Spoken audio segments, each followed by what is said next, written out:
Have we met before? You look very familiar. No, but we have been neighbors for 10 years. Really? I did not know that. I'm very busy being important. I understand. What do you do? I run several international conglomerates. What do you do? I am a freelance writer. We have 4 children and it is difficult to have 2 full-time jobs. What is your second job? I am responsible for running our household. I shop for food, cook, drive, feed and nurture our children and family. In addition, I am a contractor for when we need to have work done in our house.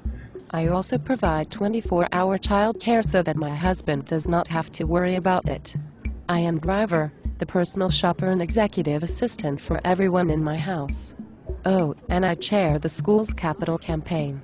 Last year we raised more than $4 million. I do not really care, unless you are licking your lips salaciously while speaking. Do you think that what you do is work? Silly me. I forgot, according to the way we calculate GDP, it is leisure time and I am relaxing. You sound angry. It makes you so much less attractive. You should stop thinking so much and do something fun. Not at all. Some friends and I had a ladies' lunch earlier today and danced on the tables and thongs to celebrate the fact that economists have determined that we are unproductive and unoccupied. We are tickled pink that our labor is unpaid and invisible. It means we can have regular facials. That's a great idea. I am getting seriously turned on just thinking about how much you and your friends must party when you think about our inequitable taxation system. Oh. And I'm thrilled because benefits that might otherwise accrue over my lifetime are also invisible and I risk being poor and dependent on the government when I am older. Tomorrow my friends and I are wrestling naked in Jell-O. You are being oversensitive and should not worry. Your husband's income and benefits are what are important. He will take care of you. Yes, I know. My relationship to my income is vicarious and my long-term welfare dependent on his disposition. Woohoo. If you get divorced, you are screwed. But, let's not talk about that, it is just tedious. So sorry. It is just that I am insanely bored talking to you. Besides, women in this country have nothing to complain about. You are comparatively rich and safe. We are so lucky that you are not burning us on pyres when you die or selling us on eBay.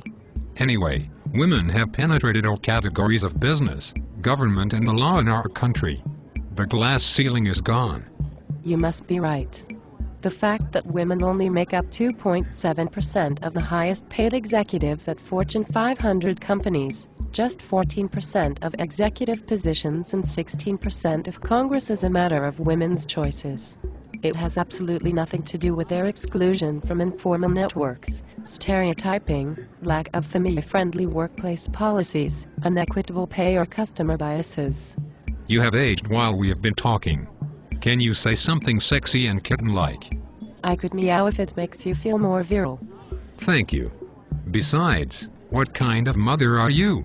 All of this gender equity is harming boys. Have you seen the recent education statistics? You mean the ones that say given a fair chance women excel in education? Meow. Yes. What will boys do if they have to grow up to both face more competition in the workplace and share equally in domestic work? It is not work. It is leisure time. Besides, it might be good for boys not to be subjected to ridiculously shallow, crass, and one-dimensional ideas of masculinity. I agree. If you let me touch your breasts, I will feel like John Holmes. May I? I am so sorry.